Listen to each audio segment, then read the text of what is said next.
Good morning, everyone, and welcome to the discussion about mindful snacking hosted by Mondelez International. This is the first of what we hope will be a series of discussions to start a dialogue around the concept of mindful snacking and how it can coexist with wellness. Today we're going to focus on mindful snacking as it relates to consumer behavior. I'm Jennifer LaRue Huget, a former nutrition columnist at the Washington Post. I'm delighted to be guiding you through this discussion with our three distinguished panelists this morning. Dr. Jean Kristeller is the co-founder of the Center for Mindful Eating and is Professor Emeritus at State University. She developed the mindfulness-based eating awareness training program more than 15 years ago and has since conducted several NIH-funded research projects regarding the effects of that program on food intake regulation, obesity, diabetes, and binge eating disorders. Today she will give us an overview of what mindfulness is and what it isn't, as well as how mindfulness applies to people's lifestyles and approaches to food, and how consumers can be mindful. Maria Alvarado is Vice President of Consumer Insight and Strategy at Mondelez International. She has spent many years looking at snacking in different cultures, and today will give us the big picture as to how snacking translates in other cultures and how it fits into the diet and important reasons why people snack.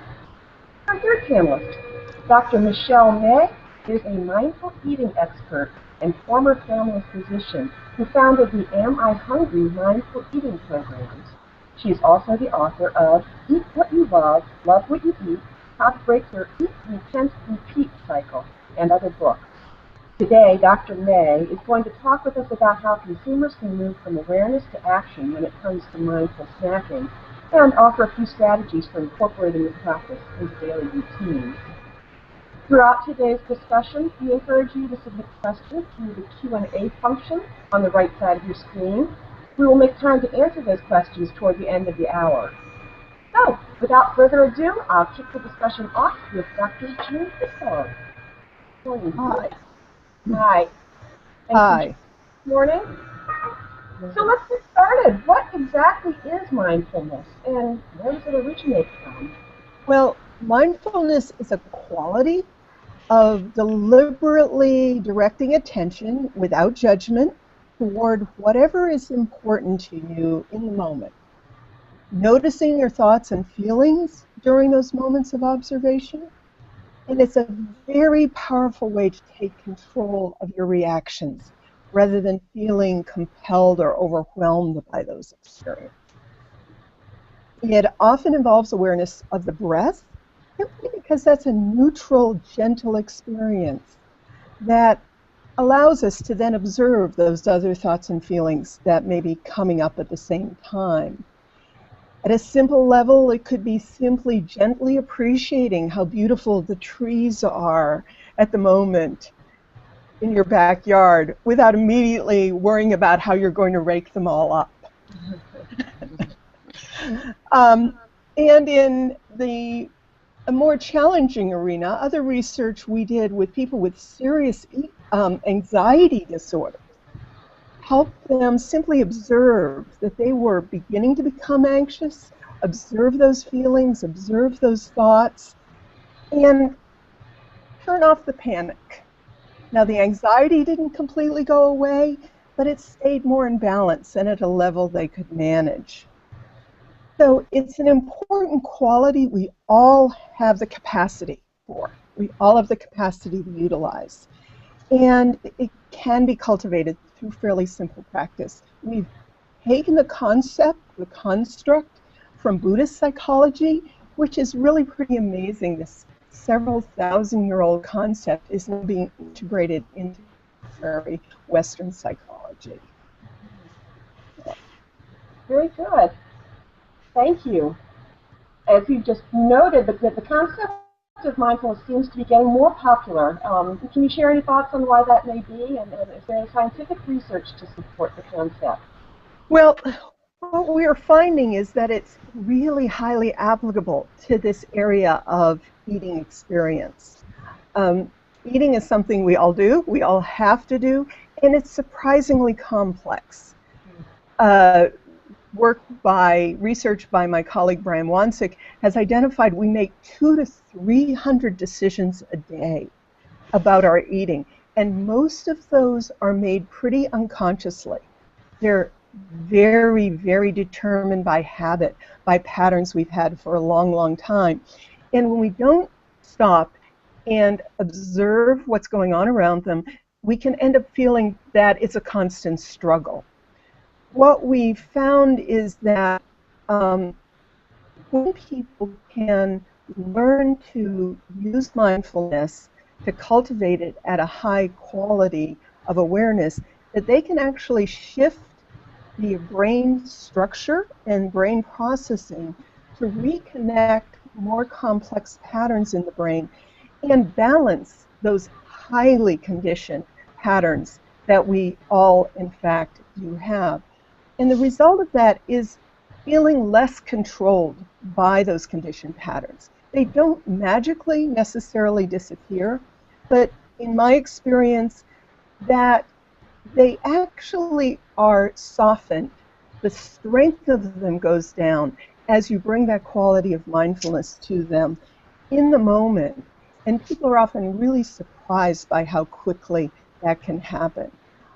For example, most people I work with, and this goes for many, many people, if there's still food on our plate, we simply end up cleaning our plates.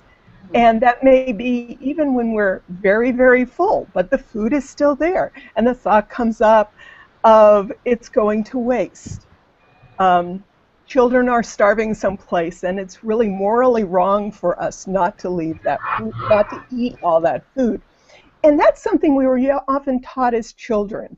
So we sort of joke and we sort of say, well, what else were you taught as children you don't do anymore?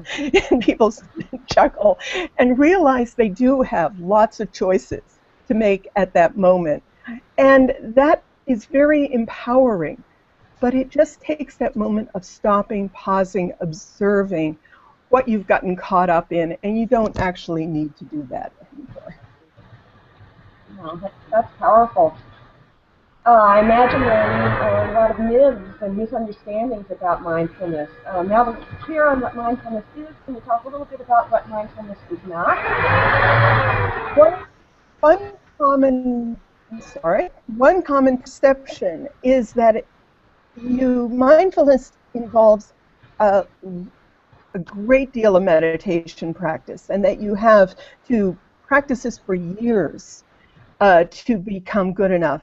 Some people think which isn't the case. We can help people engage that quality of mindfulness almost immediately. Now, using it reliably, using it whenever you want, does take some practice. Some people think that mindfulness means going into a trance. It's just the opposite of that. It's more about being in the moment, being awake, being truly present, and giving that quality of thoughtful awareness to whatever you're doing. Other people think that it takes far too much effort. While it does take some practice, as I said, to apply it consistently, the quality of being truly present doesn't take any extra effort at all. It is available to almost everyone. And then the other is that it takes too much time. You know, we certainly, when we introduce people to eating something mindfully, we help them really slow down, whether it's about mindfully eating a raisin or mindfully eating their favorite snack or making a choice about what they're going to have for dinner. But as you continue to practice and doing this, it becomes second nature. It becomes actually rather easy. It doesn't add time. And I use an example. If you've played a musical instrument or learned to play the piano, even if you know how to do that well and you're learning a new piece, you go through it very slowly, over and over again. But what you're aiming for is to be able to play it quickly, easily, and without effort, and be totally in the flow of that. And that's what we find people begin to experience. They're now more in the flow with their eating in a way that's much more balanced, much more self-regulated than they realized was even possible. Excellent. Well, can you talk a little bit then, please, on how mindfulness can help us achieve balance, and what is one aspect in which the practice can be helpful to us? Well, it can achieve balance. We can achieve balance in many, many ways. Um, Again, as I mentioned, there are lots and lots of decisions we make around our eating. Bringing ones that you are struggling around into awareness is the first step. Tuning into your body. Our bodies actually tell us lots about whether we're hungry or not, how full we are, is the food still tasting delicious or satisfying. For example, we introduced something we call the taste satisfaction meter. And people are amazed to find that some foods they thought they liked, they actually don't even like that much.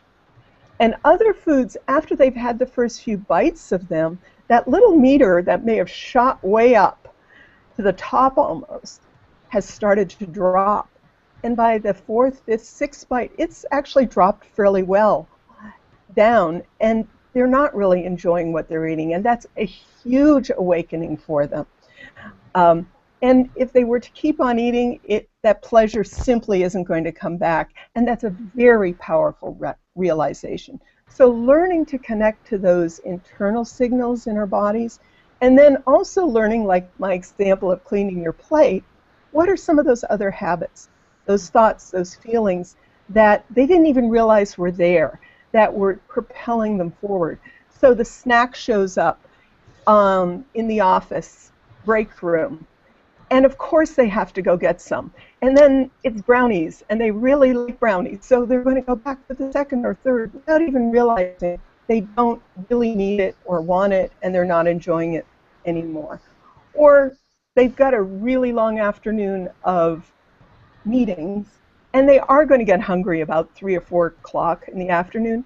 What can they put in their pocket or their purse just as a simple little snack that might in fact get them through the rest of the afternoon, so they don't end up overeating at dinner or overeating as soon as they walk in the door? And that's the kind of messages that we try to empower people to bring that quality of mindful awareness to whatever it is they're choosing to eat or not eat during the day. Well, that all sounds very doable. Oh, thank you very much, Dr. Kristeller. We're going to move to our second panel now. We have some questions now from Maria Alvarado. Welcome. Hello, thank you. So now more than ever, people seem to be incorporating snacking into their daily routines. Can you help us define the term snacking and tell us what it means around the world? That's a very tricky question. It seems an easy one, but it's a tricky one. Snacking is something we've been studying in Mondelez for many, many years. And at the beginning, you know, we are very multicultural. I mean, we operate in many, many countries around the world. So at the beginning, we're thinking, well, we can talk about snacking and everybody understands it. And then we realize it is very related to the different cultures. It is the meaning of snacking in some languages, it doesn't translate. So we had to come to something that is understood by everyone that doesn't use the word snacking. So the way we look at snacking... Maria, may I interrupt just for a moment? I'm sorry. Can I ask you to speak up a little bit, please, and also can you speak a little more slowly so we can better grasp what you're saying? Okay. Give me a minute.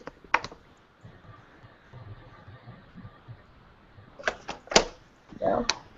I lost this thing completely. Is it better now? No. Yeah, thank you very much. A little louder and a little slower, and we're with you. Okay, I will speak more slowly. Oh, thank you. That's great.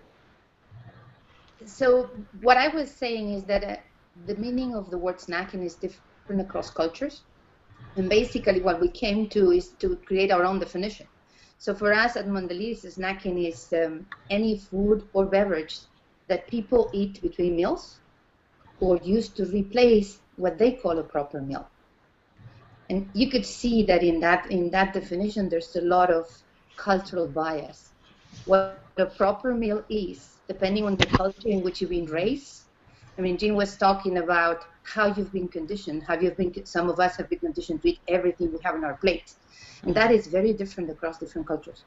So snacking is for us that behavior that we can compare across the world, and that takes us to understand how people feed in between main meals, or how they replace meals with little pieces of food or a beverage. Okay. Very good. Thank you. You've done a lot of research into why people snack. Can you share with us some of the reasons that you've uncovered for why people snack? Well, I was saying how different snacking is around the world, but there's some similarities, because at the end of the day, we're all human beings. We relate to food as part of our cultures. There's some basic motivations that are common. So we've uncovered that there's basically three big reasons why people eat between meals or replace a proper meal. The first one is when you are needing it. It's more related to your body. You're hungry. You need energy. You need that extra kick that to keep you going during the day. Your energy has dropped a little bit, and we call that fuel. It's to fuel your day. We also snack for reasons that are a bit more emotional and pleasurable. We snack because after dinner, to have that little piece of chocolate that makes you relax, or in the afternoon to take a pause in the office work and to just talk to a colleague. You might be sharing a biscuit or taking a little bit of fruit, depending on the culture. And then and that's what we call treat. And then the third one is what we call boost. And it's relating to, is that energy that is much more emotional, that goes much more to your soul, to your brain, that keeps you awake. It is the typical thing where you wake up in the morning, and a lot of people will get for a cup of coffee or for an energy bar, which will not be breakfast. It will be before breakfast. It's out of breakfast. It's not that thing. Or you need a cup of coffee later in the middle of the day to keep you awake. So we snack for three broad reasons. We fuel, we treat ourselves, or we boost our day. Very good. Thank you. Well, why is it important to view eating behavior through a cultural lens? Well, food is culture. Food is a key part of culture. And that's the fascinating part of it. So I was saying that there's very common reasons why people snack or eat between meals or replace a meal. But how they do it is different. The products they choose might be different. So for the same reason of fueling your morning, somebody in China might be choosing a congee, and somebody in the US may be getting a bowl of cereal. Reason is very similar. The product is very different. How we've been educated to eat, how the weather is organized, how the light happens in the culture. So for example, we found that to understand snacking, and the way I've defined it is that thing that happens between meals or replacing a meal, you need to understand meals. That's the first thing you need to understand. So how people relate to having 3 main meals a day or not.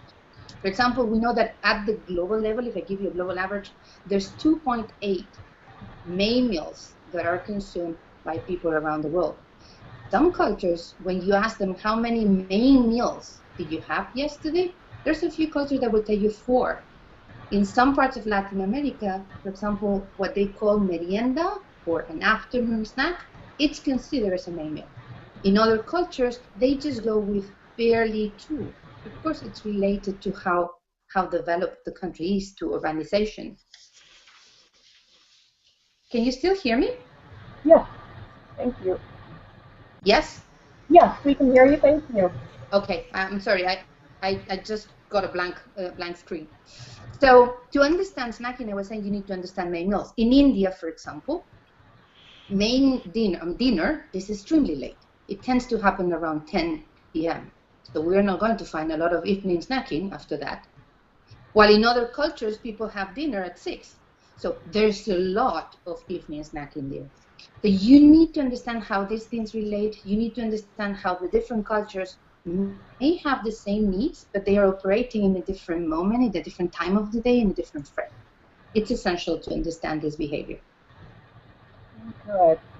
Well, here's the big question. Can snacking and wellness coexist? And what does Mondelez mean when it talks about mindful snacking?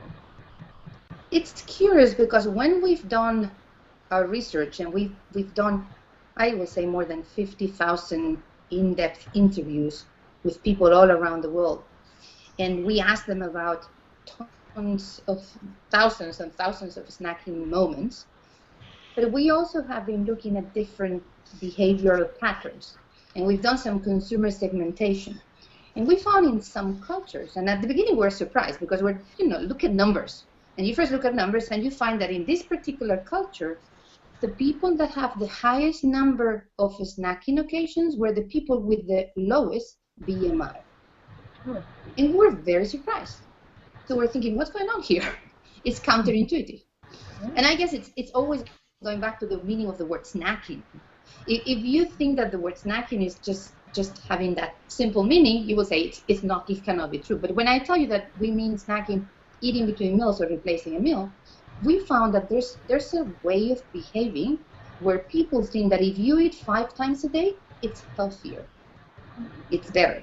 And I'm not saying anything good or bad about it. There's a group of people around the world, and we found them almost in every country, that believe that is good for you. They tend to be people that are really mindful about how they eat.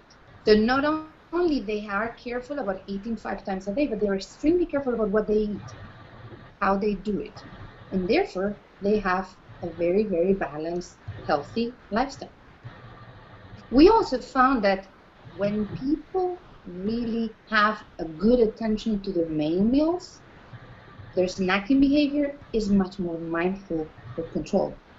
And then they just basically plan and think about what they do. I would say simply they're less hungry.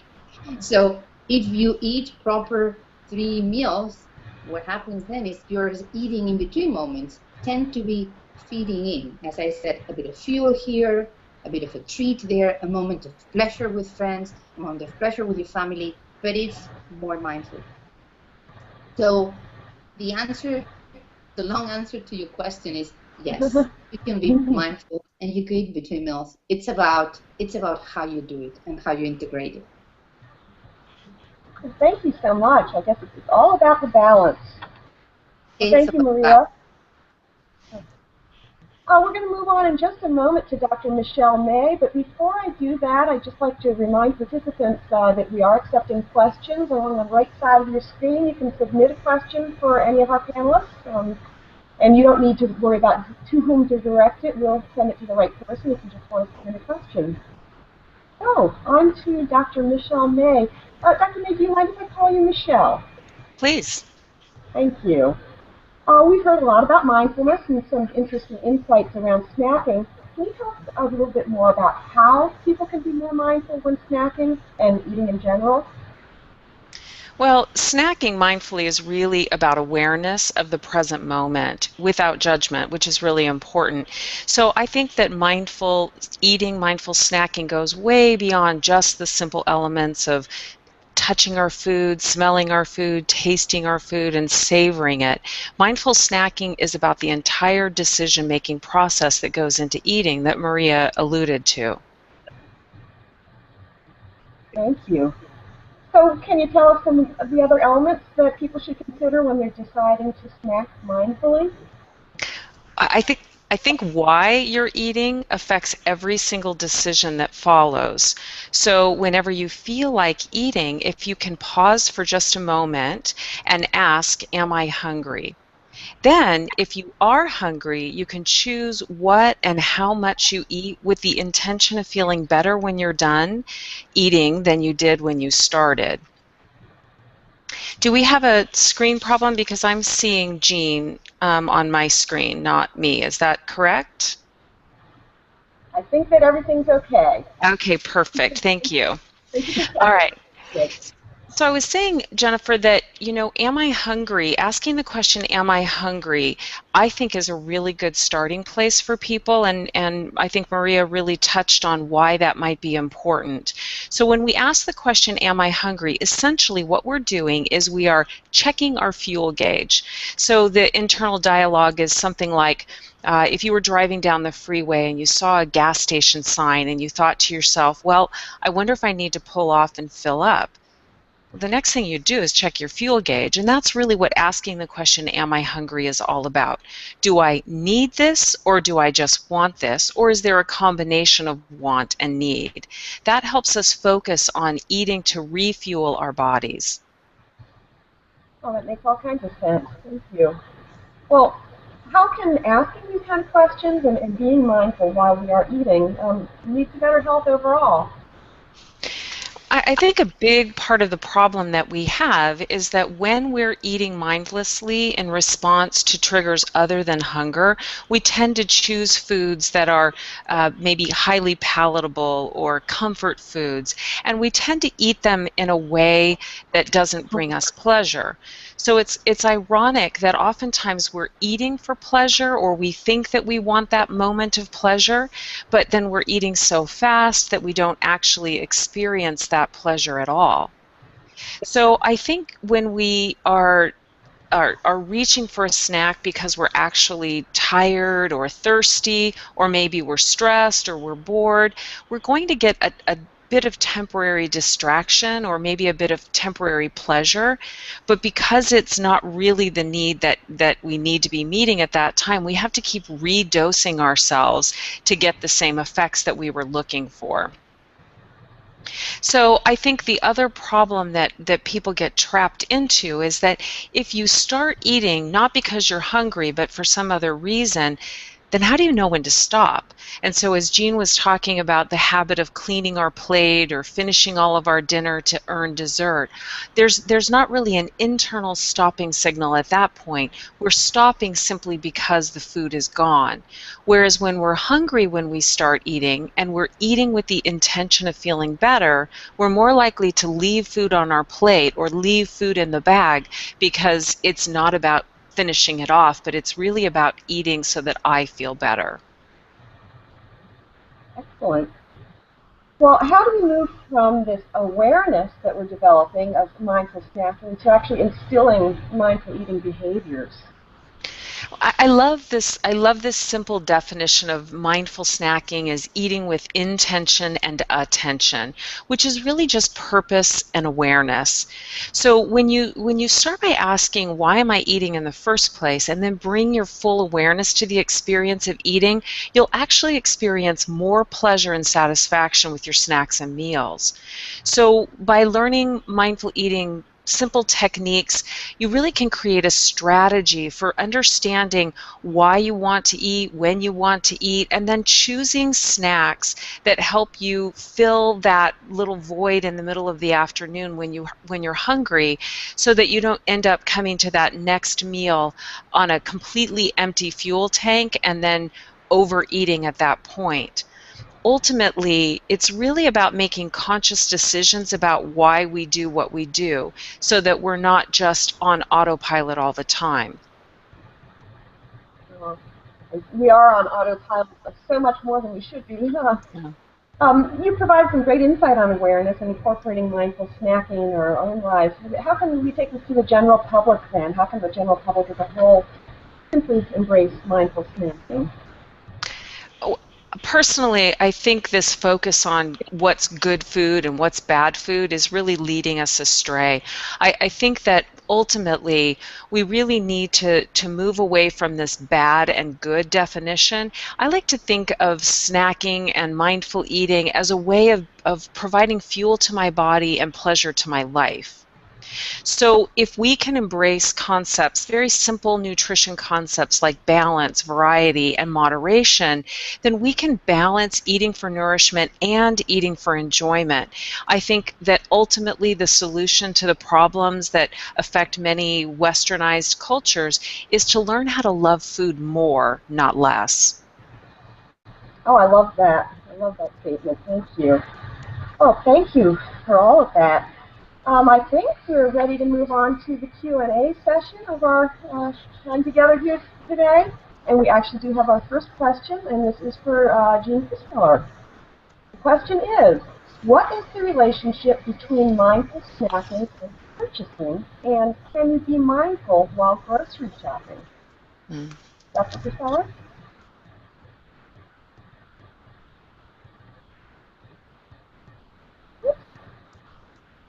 Give us a moment. It looks like Dr. Kristeller having a little technology lag here for a moment. Dr. Kristeller, are you still with us? You know, we're going to move on to another question. This one is for Maria Alvarado, and the question is, what are the aims of mindful snacking? To change the types of snacks that we eat, or to snack less overall? Please repeat, you said the aims of mindless snacking? I thought I said mindful snacking. I hope I did. What are the aims, the goals of mindful snacking? To change the kinds of snacks that we eat, or to snack less overall? I would say it's to snack better. It is to pick the product that fits the need with awareness. I love what Michelle has just said about learn to love the food. And I think it's exactly that, is that if you're picking the wrong food for your need, that will be not right. Mindfulness is, if I need a bit of pleasure, chocolate is going to be great. If I'm very hungry, maybe I need a big sandwich. It's different. It is, I'm going to get the fulfillment of the need I have. It's about picking the product that fits the need. That's how I will define it from our perspective. Very good. That's very helpful. Thank you. We have another participant question. This one is for Dr. May. The question is, how do mindful snacking and healthy snacking overlap? And that's the whole question. You know, I think that's a really important point, because we've gotten so focused on health that we sometimes forget that eating is a wonderful way to bring pleasure and nourishment to our lives. So, for example, in a busy, stressful afternoon, I am probably going to get hungry about mid-afternoon, several hours after I've eaten. If I'm experiencing stress and maybe overwhelm or fatigue from my day, I can select a snack that will not only bring fuel, but will bring pleasure. And then importantly, I need to eat it in a way that brings pleasure, so that I actually sit down, savor it, give myself a little bit of a break. The mistake that people often make is maybe they're hungry or stressed, and then they begin to reach for something at their desk and pop food into their mouth mindlessly. So they may be getting the fuel, but they're not getting the pleasure, they're not getting the break. So I think it's very important that we start to focus on that balance between both nourishment, fuel, and pleasure. Good. Thank you so much. We have another question for Maria. The question is, how should food manufacturers help consumers to snack mindfully? Well, there's so many things we can do. The first thing we can do is having sessions like this. That's one. And getting the points of view of people that are experts on the matter and make them public. We can do a lot on packaging. There's a lot we can do on how we label our products, how clear we are about what this is. What can you expect from this product? We can do a lot of things about getting involved in the social discussion. We need to participate. We need to help that conversation. But we also can help programs. We are having programs around schools in the world. We're doing a lot of that work to make people aware about what they're eating. And also, finally, we can develop better products. We can help consumers that when they're reaching for a fuel product, they're going to find a balanced product. And they're going to find energy when they need energy. So there's many angles we can cover, and at Mondelez we're covering all of them, each and every one. Good. Excellent. Thank you. Oh, welcome back, Dr. Kristeller. We missed you. We do have a participant question for you, and the question is, what is the relationship between mindful snacking and purchasing? And can you be mindful when you're grocery shopping? Oh, my goodness. That's a great question. Absolutely. That's where it starts, that you can take a look at what's available. Stop for a moment. Don't just grab the first thing in front of you. Look around the shelves. Consider what you enjoy more. I wanted to resonate with something that Michelle had said, which is that there's so many options available now. You don't have to move into the good food, bad food struggle. You can experiment. You can try different foods. You can find that something you might enjoy a lot in a small amount is just the right thing, or something that you didn't really, you've been buying for years, actually may not be all that enjoyable, and it's time to try something else. So definitely, it can start at that point. Good to know. Thank you. Would any of the other panelists like to comment on that as well? Michelle? Maria? Yeah, I love that, and I think that part of the strategy that we teach people when we're teaching mindful eating is that when you're thinking about selecting a meal or a snack and you're hungry, that you can also go into an internal place of asking a series of questions, pretty simple questions, starting with what do I want, and then what do I need, and then last but absolutely not least is what do I have.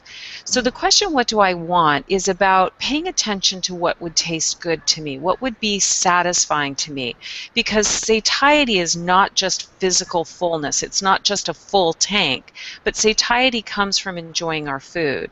But that second question, what do I need, is so important because we do need to consider what are my energy needs today, what else have I eaten, what else am I likely to eat, do I have any health conditions, back to the previous question, well, do I have any health conditions that I need to also take into account, for example, sodium or saturated fat. And so that those two questions, what do I want and what do I need, help us choose that food that's going to balance eating for nourishment with eating for enjoyment. But that last question, what do I have, is very important because we need to take responsibility for having meals and snacks available to us that are going to be satisfying and doesn't leave us reaching for whatever's available or wandering down to the break room or the candy machine over and over simply because we weren't prepared.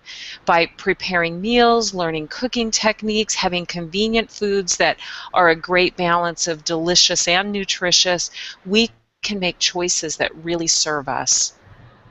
Excellent. That's helpful. Thank you. Maria, is there anything you'd like to add to that? I would like to build a little bit on an idea that was raised by Michelle, and it's the concept of moment. As I said, we've talked to a lot of people around the world about this snacking or eating between meals. And there's one thing I learned, and there's one person I have in mind, is somebody we interviewed in India. And it's about make the moment count. Snacking, it's about little moments. We know life is about little moments. The moments are not just life-changing or life-defining, it's just a small moment. And we need to make sure that we pick the product that goes with the moment and make that moment an energy moment, or a fuel moment, or a pleasure moment with your little child or with your husband. I am remembering this guy, he was in India, and he was talking to us, he was talking to a camera, and I still have it in my mind. The guy was talking about the pleasure of fresh, cool mangoes in summer. And he was talking about it, and you can see his face, the pleasure, the emotions, the moments, the memories that were connected to that were phenomenal. And when you hear that, you say, I want to be that guy. I want that moment. I want many of those moments in my life. So I think that's what we need to do. Make those moments count. Pick the right product. Pick the right story. Well, that's a lovely image. Now we're all hungry for mangoes. Great mangoes. I wonder if I could add just a little bit more. Sure. Yeah. One of the messages we try to convey is to shift to eating for quality rather than quantity. And many of the people we work with, they have actually defined snacking as something they shouldn't do. That's bad. It's been defined that way for them. And so every time they go for a snack, they are feeling guilty. And that guilt immediately gets in the way of being mindful. And then they tend to overeat.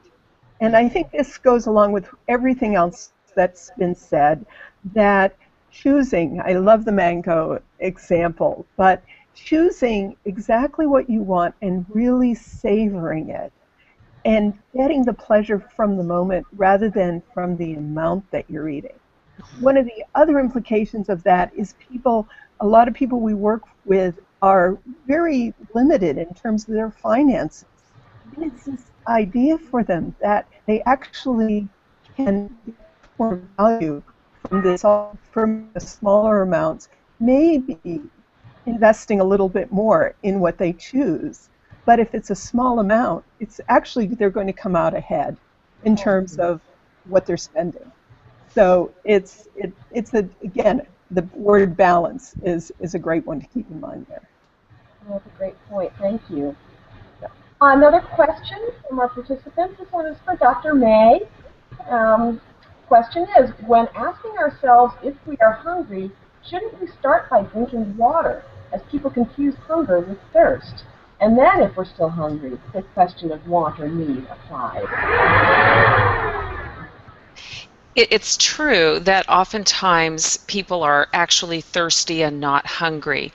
However, the concept that I should automatically drink water when I actually believe that I need food is kind of an old diet trick. And so a lot of what Jean and I do in our work is around helping people move away from rules and restrictions and guidelines so that you're not creating this list of things that I have to do, but instead we're focusing on becoming in tune with my own internal needs. So asking the question, am I hungry, is followed by we use a simple body, mind, heart scan. It's a little bit of a mini meditation if you want to think of it that way. But a body, mind, heart scan allows me to tune in to what's going on in my physical sensations. Am I experiencing hunger? Is my stomach growling or empty, or am I having hunger pangs? Is my energy level dropping? Am I noticing that perhaps my ability to focus or be productive or pay attention or stay calm, are all of these things starting to drift away? Because as I become hungry, my stomach is empty and my blood sugar level is dropping, I have a harder time focusing.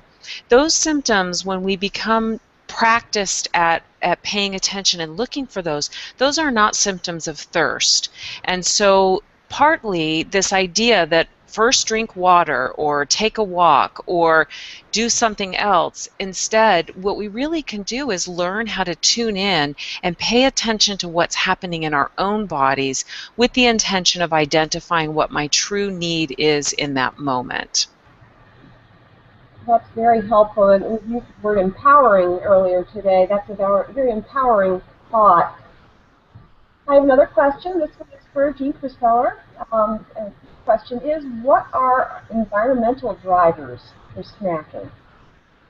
Oh my goodness, there are so many. The people who are around us, the food left on the counter, driving past your favorite fast food place.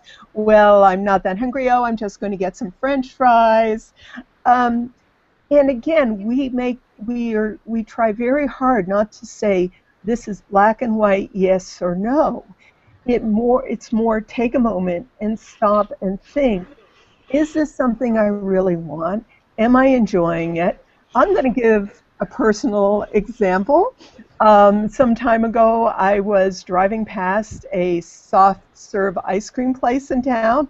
I hadn't had any soft serve ice cream in ages. It was really hot out. I thought I'm going to get some. I drive in. I was like late afternoon. I was hungry. I got this cone, I started eating it, and I was sort of like, oh dear, this is not doing it. There was a reason I sort of stopped eating this stuff. But I had to say, now I actually do want some good quality ice cream, and I don't have any at home. So I went and bought some, and when I got home, I made the choice of just having a small amount. So that combination of definitely, I was pulled by driving past that place. That didn't have to mean that I had to eat what I was clearly not enjoying. I could make a decision there. You can make a decision anywhere along the point of how do you counterbalance those environmental pushes that indeed we're all susceptible to. If I could add something. Of course, thank you. I like the word trigger. We use the environmental and emotional triggers a lot, and part of the reason I like that term is because a trigger is inert. It has no power in and of itself. So when we become more mindful, we notice our triggers. We notice, ooh, I drove by, I saw a sign, or I opened the cabinet, or I saw somebody walk to the break room with a pink box of you know what, right? So we know that those are triggers, but a trigger doesn't mean that I automatically begin to act out that behavior. Perhaps that's what we do when we're mindless, but when we're mindful, we're much more likely to stop and say, oh, I feel like eating. And then begin that series of questions. Am I hungry? If yes, what do I want? What do I need? Now, I know what I have. I know what's available to me, but is that what I really want? And if I'm not hungry, I'm not going to be satisfied by that food anyway. So I need to make a decision about whether or not I really want to carry this out. So a lot of times the strategies are about eliminating bad foods from our environment, or don't go to the party hungry, or don't go to certain restaurants. And I think mindfulness doesn't require us to make our lives small. With mindfulness, we can have a great big life, and food can be part of the pleasure, it can be part of our options, but we don't feel like we're being drug around making decisions that have nothing to do with what we really need. Oh, that's fantastic. Thank you. Maria, would you like to chime in on this issue of environmental triggers? Well, we learned that there's all kinds of environmental triggers and tricks that get you into that. They're different across, as I said, across different types of people, whether you're younger, whether you're older. I think I cannot add a lot to what both Michelle had already said. It's about being conscious of them. It's about, we also found Jim was talking before about the people that feel guilty. It's having that consciousness about your own triggers in your own states of mind. It's another one that is very, very important. We found that there's a group of people that are feeling very guilty about the way they eat and the way they snack, and it tends to be related. We found that those groups of people tend to be the ones that are normally having no rational reasons. I ate because I was bored. I ate because I was stressed. I ate because I was super happy. It's always related to that and not related to the own. So I think we also need to be alert to those internal triggers. Mm-hmm. Thank you. Oh, that all sounds so familiar. Yeah, this is a question for Jean Kristeller. I'm sorry. This is our last question I just pulled, so I'll very slowly. Should mindful snacking start with healthy options such as fruit or a handful of nuts, something that isn't just empty calories? Yes, and again, there are all kinds of ways we can be flexible around what we choose to eat. And I think some balance, again, I tend to get away from the black and white, the certainly healthy food we need, we very much need, and it needs to be the majority of the balance. But maybe we're eating all those foods as part of our meals. and we're having a snack on something that's a little bit more indulgent. So I come back to looking at what is working for you in the moments, pretty much as Michelle is also saying. I do have to say that we work with a fair number of people where they've gone in the other direction. As long as it's, quote, a healthy food, like fruits and nuts, dried fruits and nuts, it doesn't matter how much they eat of it. And they'll end up eating far more, just gobbling it down because it's healthy, than they would have if they had chosen something that has perhaps in the moment a little bit more satiating, kicks into their satiety a little bit more, satiating qualities. And that, so again, not the black and white. And to give the example of getting away from the guilt on this, it might not be that you go to the baked goods every time you want an afternoon snack, but to say, I mustn't ever have those. When somebody has brought into the office the absolutely most amazing homemade cake and having a small amount, I'm sorry, I'm not going to draw the line there. That's a no-no. Well, surprise, we have one more question, as it turns out. So, and this one is from Michelle. The question is there any special advice when teaching mindful snacking to children? That's a great question, because I believe that children have the innate ability, we're all born with the natural ability to recognize hunger and fullness. So the best thing that we can do as parents is to not interfere with our child's ability to know when they're hungry and know when they're full. So some of the things that Jean was talking about clean your plate, or teaching children that food is a reward, like if you eat all your dinner, then you can have dessert, starts to prioritize foods into those good and bad categories, because clearly children are smart and they start to learn pretty early on that if you're going to pay me with dessert for eating the vegetables, then the vegetables must be the yucky stuff and the dessert must be the special stuff. So I think we really can do a good job with our children by putting foods on a level playing field and not giving them high priority. And then as parents, taking responsibility for what is available. Remember, what do I want, what do I need, and what do I have? As parents, we can set the stage for snacks that are nourishing and pleasurable, and then not make certain foods bad and certain foods good, because children will then grow up, as Maria was talking about, with this sense that food is valuable and can provide pleasure, but it doesn't have any more power over us than is absolutely necessary. That's excellent. Thank you. Oh, you know, this hour has just flown by, for me anyway. It's also lunchtime here in New York City, so we're going to have lunch soon here. But I really just want to thank Jean, Maria, and Michelle for sharing all your insights and information around mindful snacking today. I know I've learned a lot, and I hope everybody participating has learned a lot too, and we'll go out and use that information in good ways. Thank you also to our participants who submitted such thoughtful questions today, and I hope the answers were satisfactory to you. And I encourage you all to keep an eye on Mondelez's social media channels. We're going to be posting highlights and clips from this Hangout in the weeks to come, so keep an eye out for those. And thank you all so much for being here. My pleasure. Thank you. That's great.